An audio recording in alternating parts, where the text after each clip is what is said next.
we survived the struggles. There's a lot of bad experiences that you might go through, but just know that it's temporary and that you're going to learn and become so much stronger because of those struggles.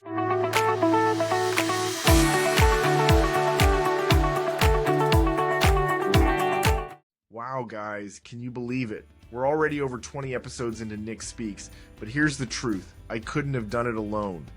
The amazing team at Goodnight Podcasting Solutions has been with me every step of the way, from those early strategy sessions all the way to editing, promotion, and even helping me land guests.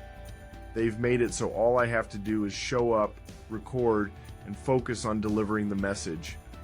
Kyle at Goodnight Podcasting Solutions tailors everything to your unique needs and is so creative to give you what you're looking for. But one thing's for sure, he gives 110% to help you create an incredible podcast. So if you've ever thought about starting your own podcast, now's the time.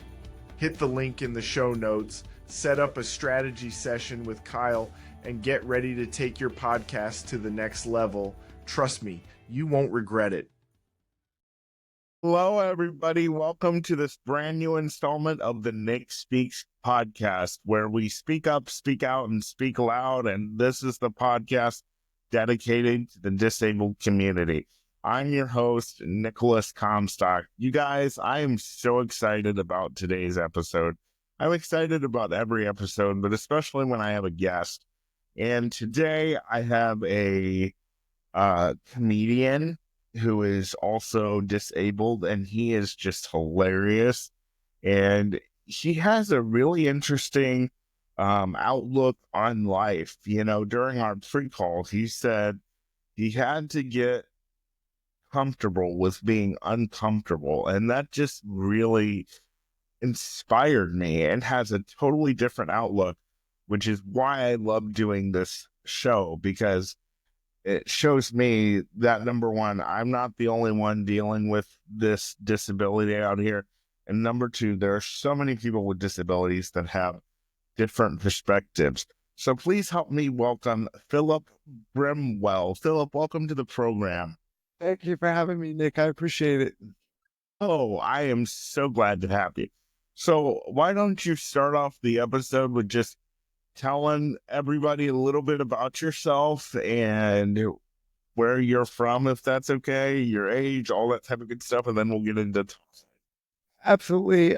My name is Phillip Bramwell, age 26.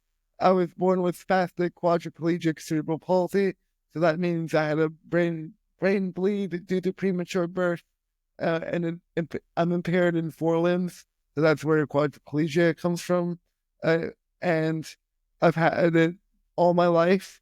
I'm originally from New Jersey, and I currently live in Tempe, Arizona.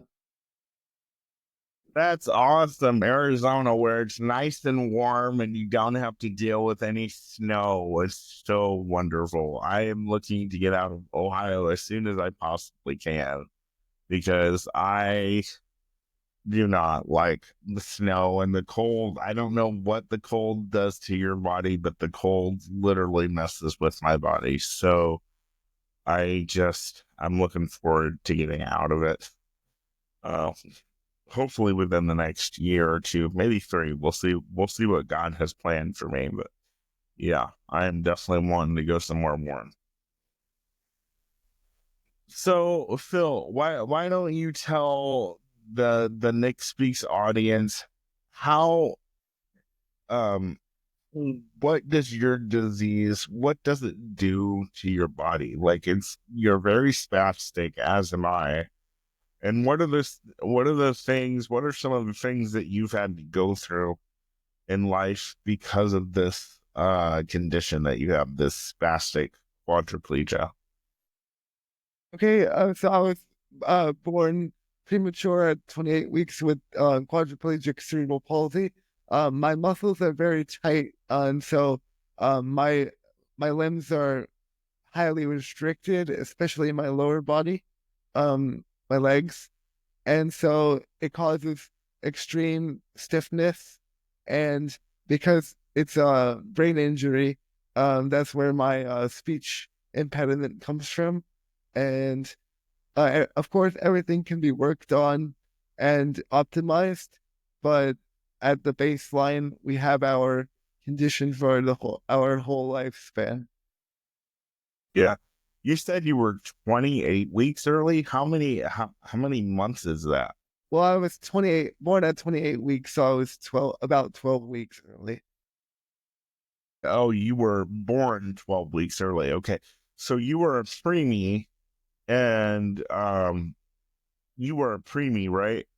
Yes, I'm a triplet, but the other two, my brother and my sister, they don't have CP or anything else. Okay. And so that's kind of an interesting connection between you and I because you're a triplet and I'm an identical twin. So, and it's the same thing with my brother, although I say my brother has severe mental issues just as a joke. Because he is a little weird. I'm better than he is, better looking, older, all that type of stuff. So, um, anyway, so yeah, that's a little interesting connection between us is that you're a triplet and I'm an identical twin. So are you close with the other two? Are you like really close? Do you guys like,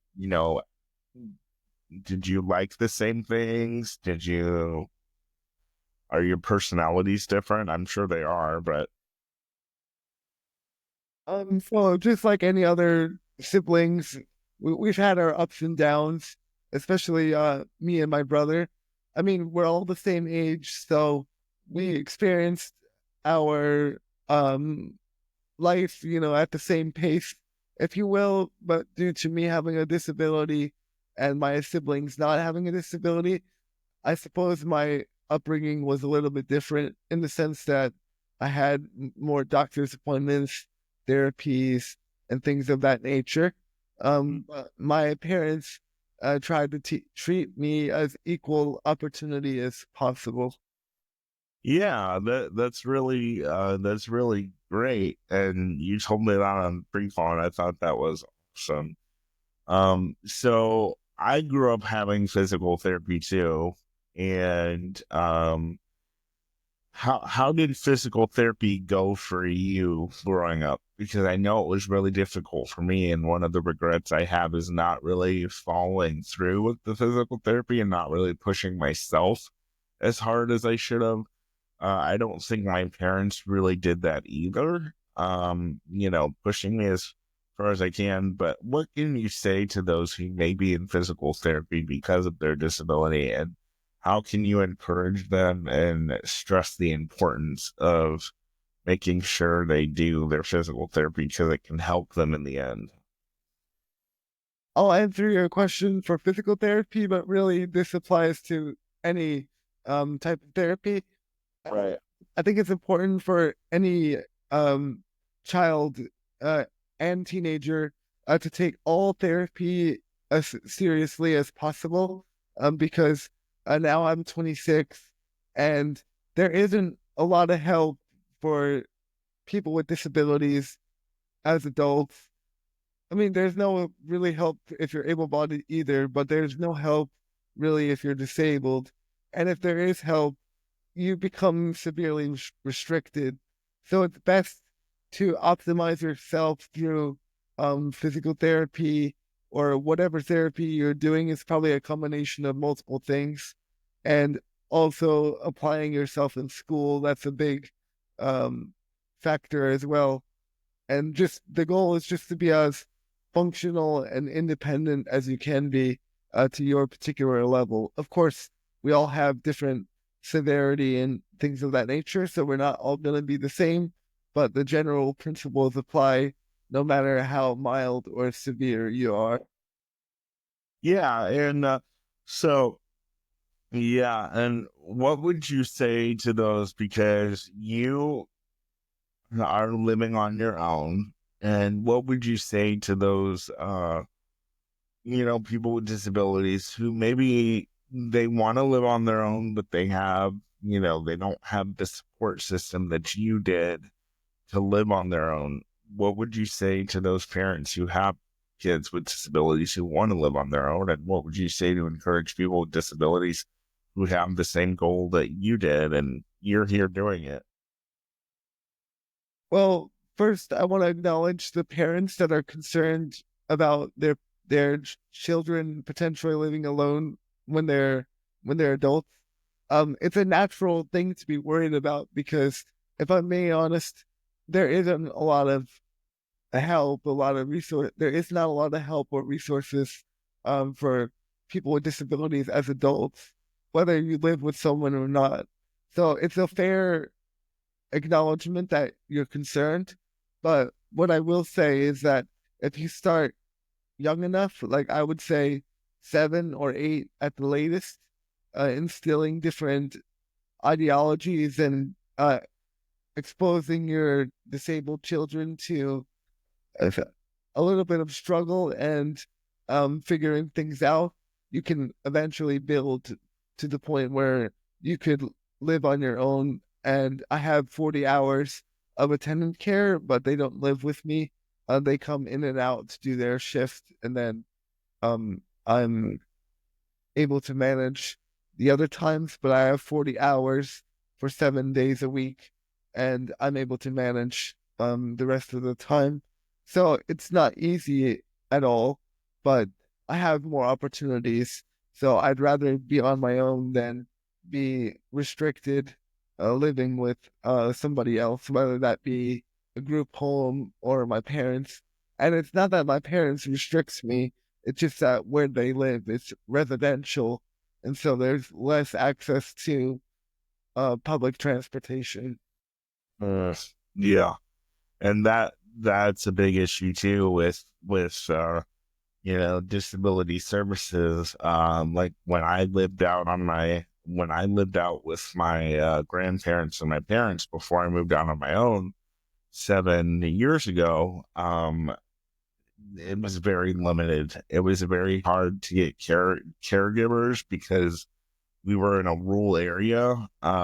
Transportation was very hard to come by because, again, we were in a rural area.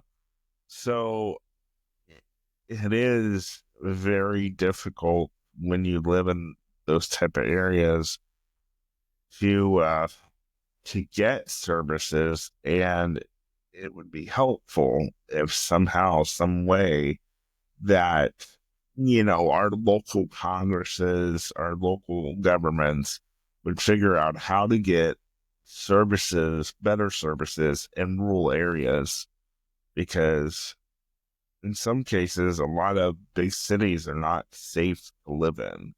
Um, but I'm fortunate to live in it, and what I would deem to be a pretty big city that is pretty safe.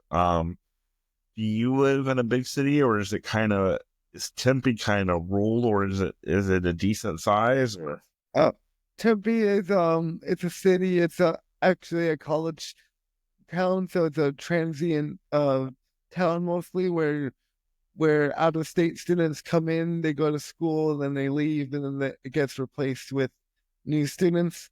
So it's a lot of students because it's a college town, but there's also people like me that are residents that aren't associated with the university. yeah, that works out well. That works out well.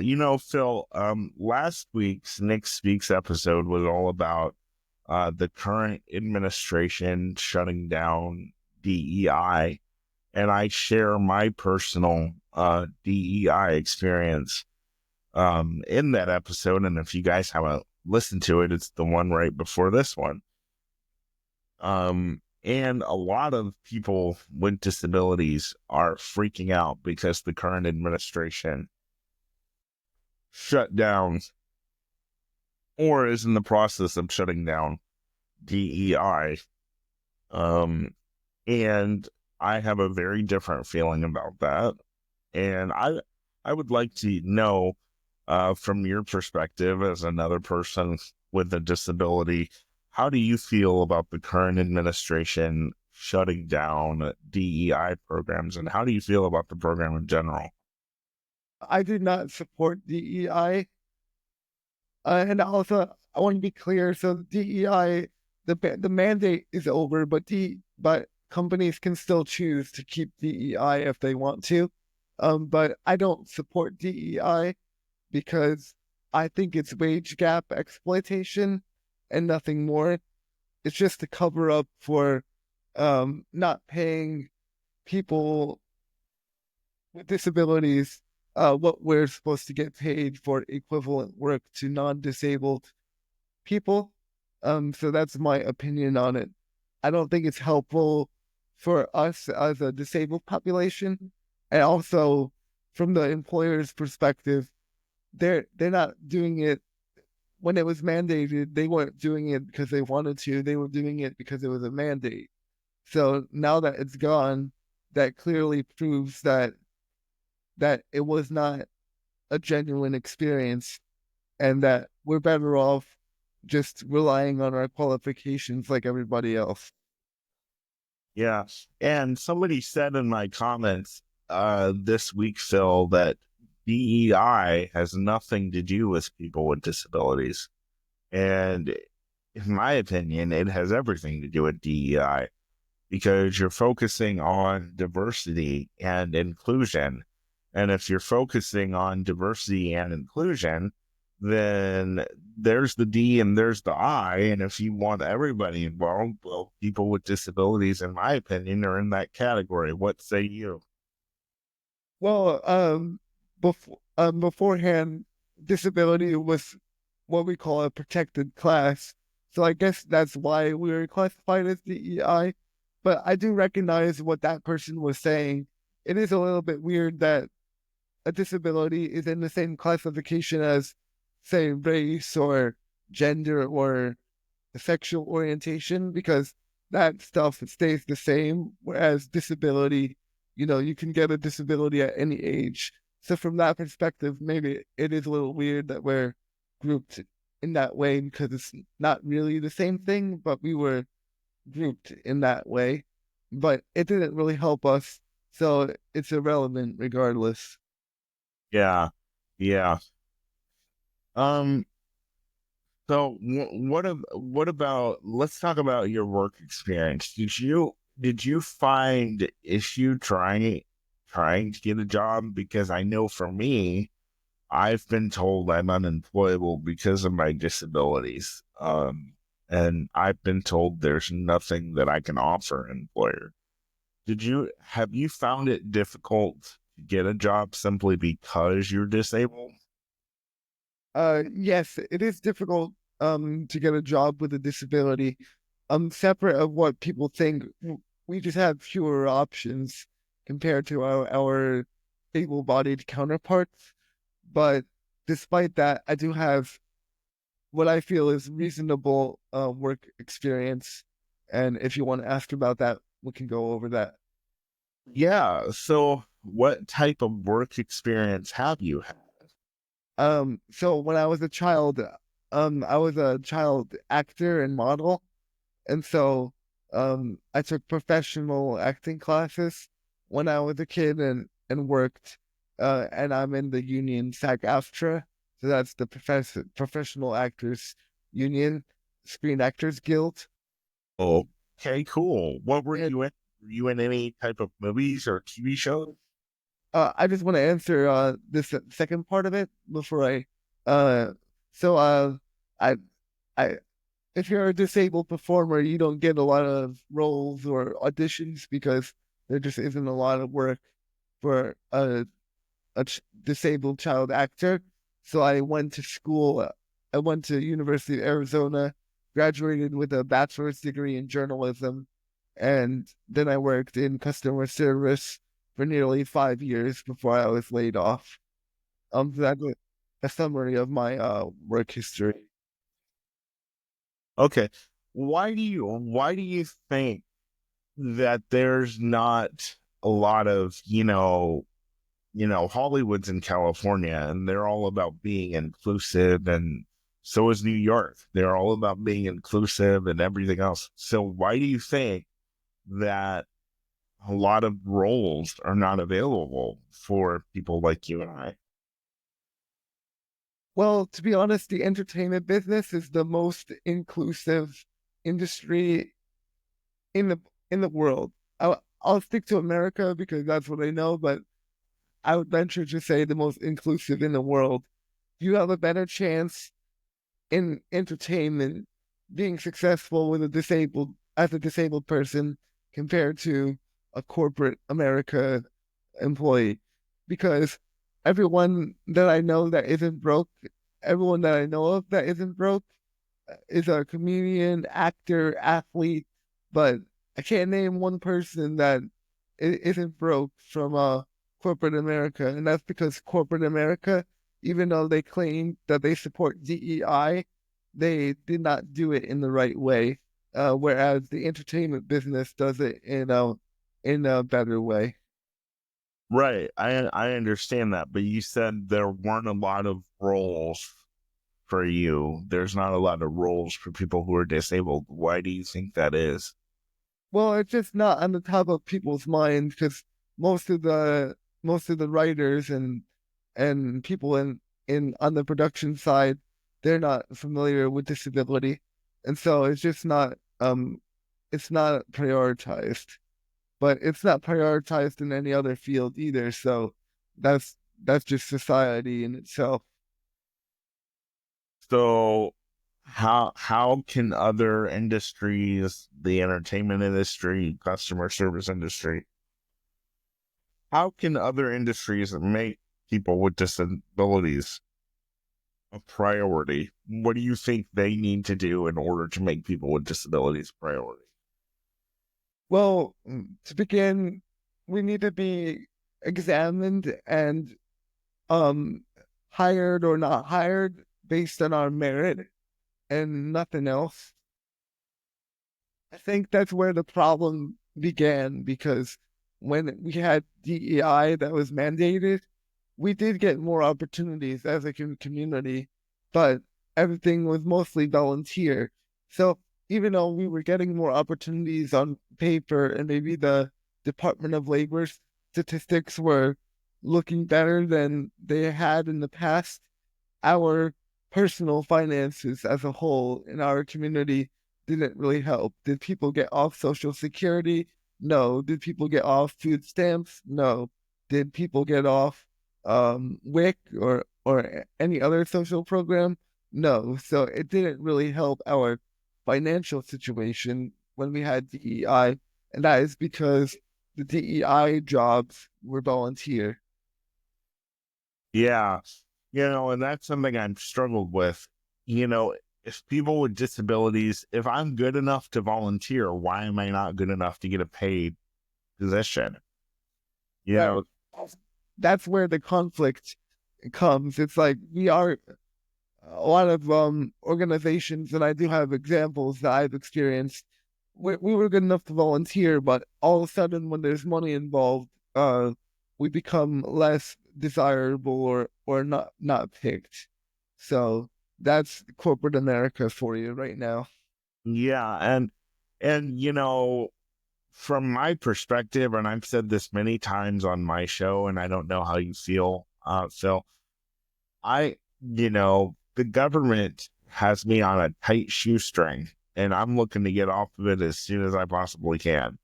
So if people out there who are willing to give us a volunteer chance, but you're not willing to give us a paid chance because you're afraid we'll lose our benefits, maybe you should talk to the person that you're looking into hiring and seeing how they feel. Because a lot of us would love more of a chance than just to get a $900 Social Security check every month, and in my case, $63 of food stamps every month. It's not really. I'm barely making it. So if I have a chance to make it just a little bit better by getting a $200 to $300 paycheck every month, or maybe a little bit more than that, I'm going to take that based off of.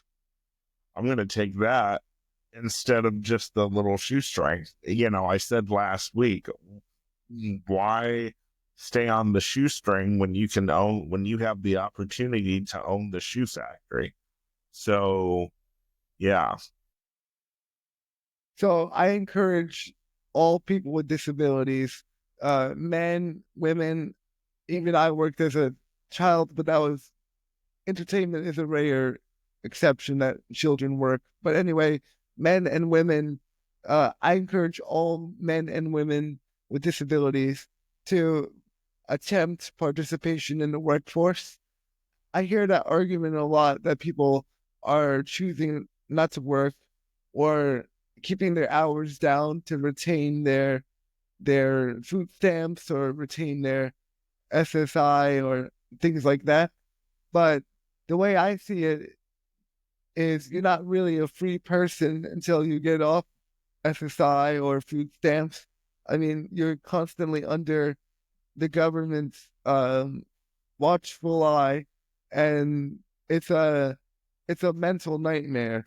So I would say that you're better off investing your time and effort, getting your career skills up, and that way you won't need SSI and food stamps and things like that. Not to say you won't have financial struggles, because you will, but at least you'll have more freedom, and I think freedom is very valuable. Yeah, and the respect of your finances, because you're right, the Social Security doesn't give you much freedom, hardly any freedom at all with your finances, with that $2,000 saving cap that they put us under, and we can't have anything over $2,000 at all. And so it can be very hard. Um, I want to move to you being involved in the entertainment industry. What made you want to get involved in comedy? And folks, we're gonna put a link to Phil's YouTube channel, and he's got some of his comedy on there, and it's hilarious. So I want to, what made you get into that? So I got involved in comedy because it's similar to acting. So I feel I had the fundamental skills, and I decided that I should give it a go because people tell me I'm funny, and I had a I lost my job in November, and so my time opened up, and I reinvested in comedy, and so I've been going all in on that, and I'm gonna continue to do that.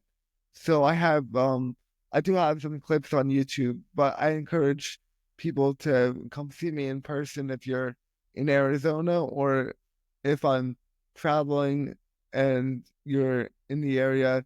It'd be great if I saw you in person, because that's another issue. It's like all this free content. Free content is necessary, but a comedian also needs to make money, just like everything else.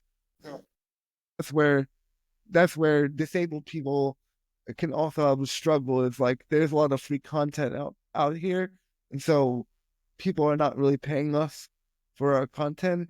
But anyway, we'll work on these issues. But overall, I see a lot of financial issues in the disabled community, but we have to start working on that. Yeah, we do. We do.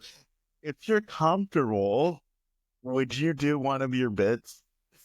So to be honest, I'm gonna decline that, and that's just because I would like people to engage with my YouTube channel and also see me in person. Absolutely. But yes, you can check me out. I'm sure Nick will link my YouTube channel, and I would love for you to check it out. And if you'd like to see me in person, I'm based in Arizona, so most of my shows are there for now. But if I get opportunities or sponsorship to go, travel around, that's what I would like to do. Yeah, it would be awesome, and I would encourage you. I'm gonna try to make it out there and see. I would love to see it. It really is funny, and um we will put Phil's YouTube channel in the description and where you can find him and all that stuff, because it really made me go in stitches. Um, really hilarious. So yes, I'm gonna tease mercilessly so that you will be forced to go check it out, because it's hilarious. I want to. This is an interesting topic that we keep going back to. You say there's a lot of changes that need to be made financially in respects to people with Social Security. What do you think of? What do you think of things like the ABLE account uh, that a lot of people with disabilities have? Do you support that? I do support the concept of that, but even that's restrictive. You can't use it for this type of expense. You can only use it for that type of expense. What I see is I want people with disabilities to have total financial freedom like everyone else would. And so I guess that's a step in the right direction, but like we have to push a lot further. That they're giving us little things here and there because people are advocating hard, but we have to keep going because we can do better and we should do better. We deserve better and we know better, and so let's try to make things better. Yeah. So what would be the ideal? Because right now the savings cap for people with disabilities is at $2,000. Last year there was a bill introduced, and I don't know what happened. I guess it died in Congress. But last year there was a bill introduced that was going to raise the savings cap from $2,000 to $10,000, and also eliminate the marriage penalty when people with disabilities get married. But what would be the ideal savings cap for people while they're still on Social Security, you think?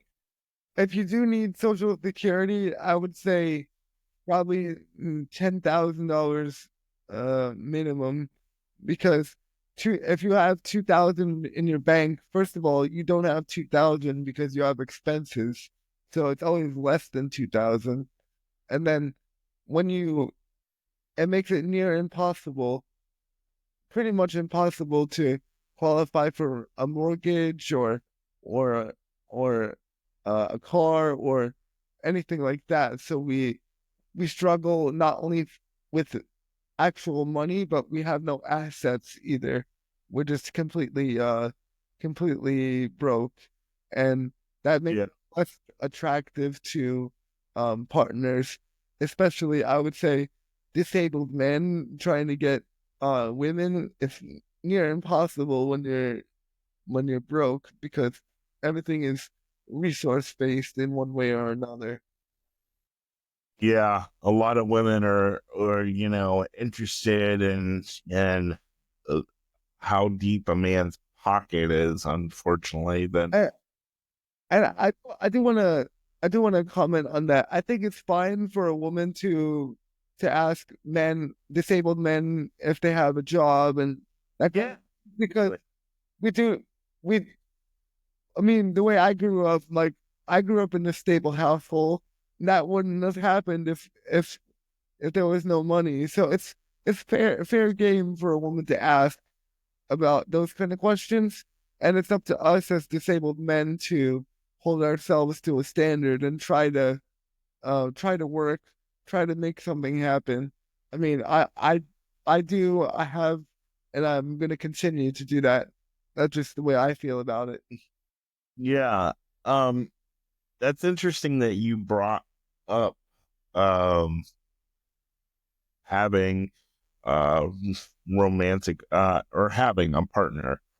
What do you struggle with the idea of?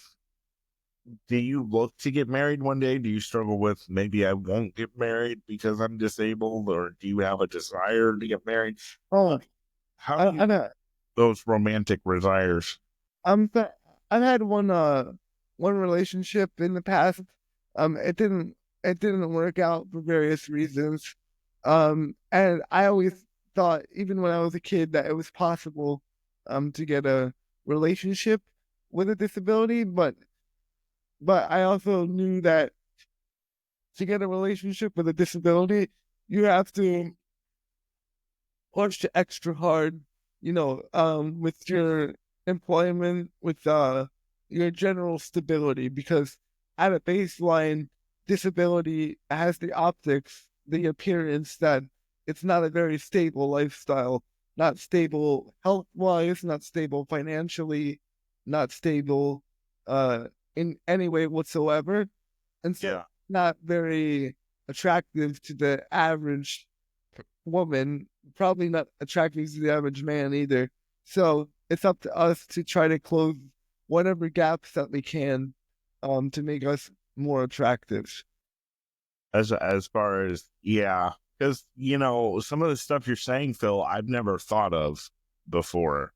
I mean, of course, I want to take care of my partner, whoever that may be, but stabilization is very important for a man or a woman, whether it's a man or a woman, whether it's a man bringing in the money or a woman bringing in the money, but a lot of women want to be cared for. And actually, that's more of from a Christian perspective, that's more of a biblical concept. So a lot of the things that you're saying to me make sense, and they're opening my eyes to some things, which is another reason why I love doing this podcast, because you meet people from all different walks of life, and you get to hear their perspectives. So I'm glad that you're bringing that up.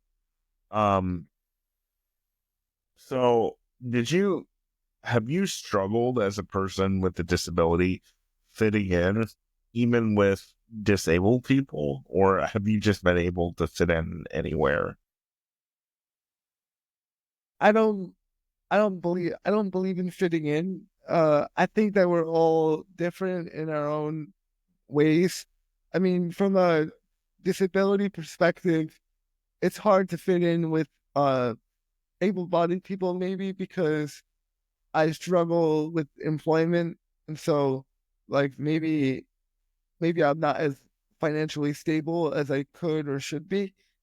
But then on the disabled side, when I say I've done all these different things like acting and college, then Yeah. then I can't really fit in to a lot of disabled conversations because a lot of them haven't done that, and then there's jealousy and things like that. When I say what I've done, I mean selfishly I am promoting myself, but also like I'm just trying to make people see that there's options for us other than being broke as a joke for our entire life with no romance and anything else. I want to live, not just survive. Yeah. Yeah. You said something so interesting to me, and I said it at the opening of the show, and I kind of want you to share that with everybody. You said you had to get comfortable with being uncomfortable. Can you expand on that? Yes, so because I'm severely disabled, but I choose to live on my own, that means that I'm consenting to a big level of struggle. But because I wanted to do this, my parents didn't kick me out. They didn't say, "Oh, you have to live on your own." I could have lived with my mom my whole life. She would have been open to that. But because I chose this life that I live and I'm having a great time, I also am choosing to struggle. But to me, having a struggle with more opportunity is better than having less struggle and no opportunity at all. So I'm happy with my choice. That's amazing. That is amazing. How do you said you get 40 hours a week of care. So how do you manage, like, what are some things that you put in place for you when your care is not there? Like, how do you manage when your care is not there? So it's a struggle when my caregivers aren't here. Like I'm not able to get off the floor if I fall, and so that's like the biggest hazard, if you will. But I have Hey Siri, and my neighbors are close by. I do have neighbors that are willing to help me if I fall, but obviously, just for my own personal safety, it's best that I try not to fall, but it does happen. But I know the risk that I took when I chose to live alone. And, you know, that's why I have to keep my body as strong and functional as possible, just like anyone else, to maintain the lifestyle that I have. That's incredible. That's incredible. And what was I know you said that your parents really treated you as an equal.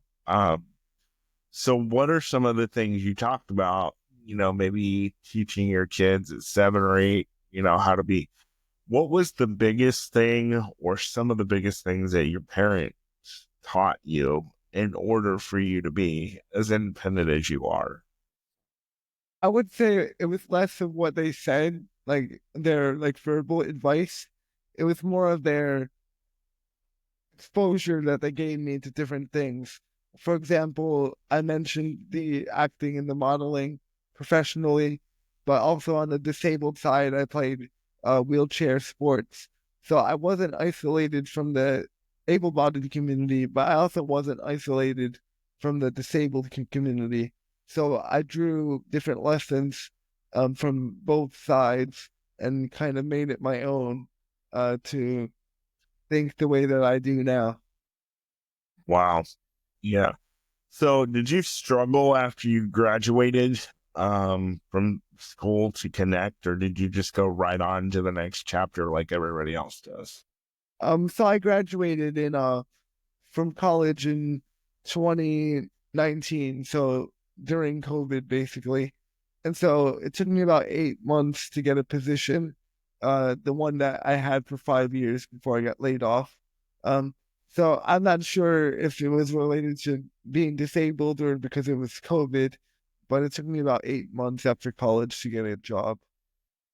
Hey, let's go back a little bit further. What about after high school? Did you struggle after that? Um, Go right into college after that?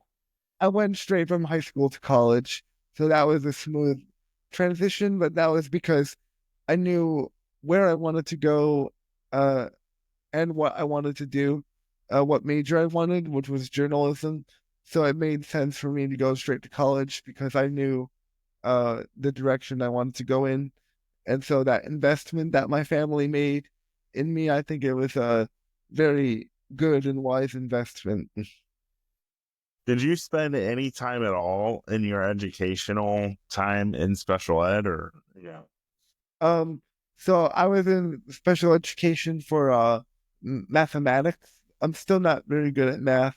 It's probably I know for sure it's the brain damage. Um, and so I'm not too good at math, but somehow I passed the minimum levels that I needed to. In my state, it was algebra 1 and algebra 2.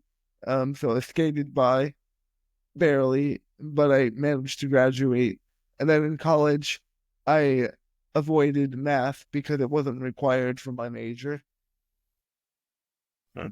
Did you party a lot in college? I didn't get the opportunity to go to real college.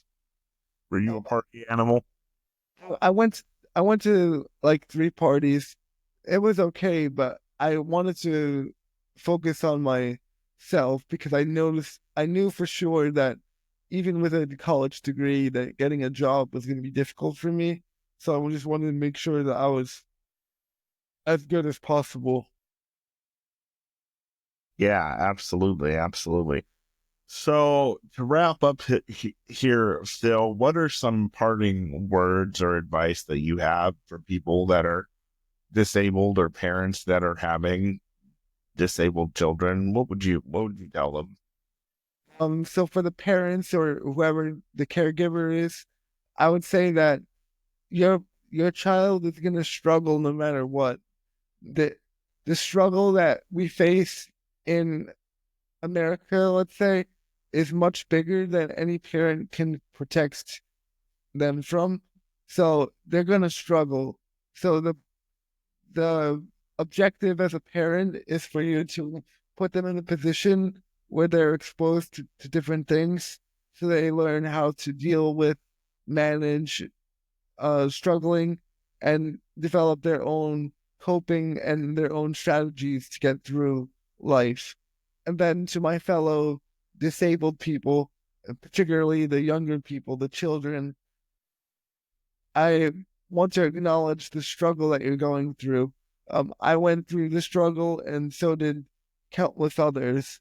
Uh, we survived the struggles. There's a lot of bad experiences that you might go through, but just know that it's temporary, the struggles, and that you're going to learn and become so much stronger because of those struggles. Yeah. Yeah. And the number one thing is you can't give up on your dreams no matter what anybody tells you. Because I'm sure Phil's experienced a lot of, naysayers or a lot of, how can you do that? I know I I do want to comment on that if that's okay. absolutely. So, as a disabled person, especially if you're young, you're going to be in the severe minority in the workforce. If you're in the workforce, you're probably going to be the only, like, let's say, wheelchair person in your company. So you have to get used to the fact that you're going to be the the trailblazer, the one that blazes the path for not only for yourself but for people coming up behind you. So yeah, it's going to be hard if you're a young person in the workforce because there isn't a lot of us in the workforce. So I would just say whatever you want to do, you can do it, but you have to be willing to accept the struggle that you're going to have. Yep. Yep. And it's not going to come overnight. And my success, yeah, my success on TikTok, my success here did not happen overnight. Had to go, and Phil's success in stage and acting and everything else he's done did not happen overnight. It's a lot of blood, sweat, and tears, but it's worth it in the end. And you'll be able to make it if you just keep going. And unfortunately, I would call on, our American leaders and our Congress. Unfortunately, people with disabilities are some of the most, we're still the highest group of individuals that are not working.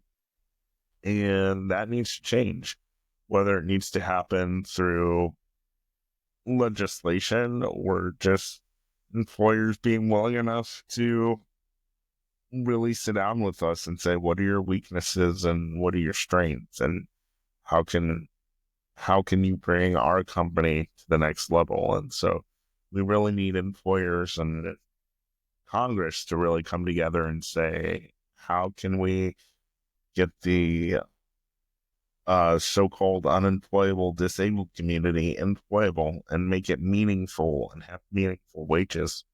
We really need to start having these conversations. I do want to comment on that. Yeah, Really. by saying, um, besides the government and employers themselves, a big factor in employment success when you're disabled is actually the medical community, your therapists, your doctors. A lot of the time, when you go to the doctor and you say you can't work, they just endorse that you can't work because they don't know any better. But the medical community can play a role in giving their disabled patients ideas of what they can do, or goals they can focus on. Of course, this is a lot easier if you were disabled when you were a kid, because a lot of the skills that I have now in the workforce were developed when I was young, like less than 8 years old, I would say. So, like, because I have those fundamentals, I apply them even in my adulthood. Um, so all I'm saying is that the medical community can help us participate in the workforce, and they can also pay us appropriately for patient modeling and speaking engagements. That's very important. Yeah. Yeah. Appropriate pay for people with disabilities. And it's sad that we even have to say that. People think that since the ADA has been passed in 1990, that all things are all things are good. And it's not.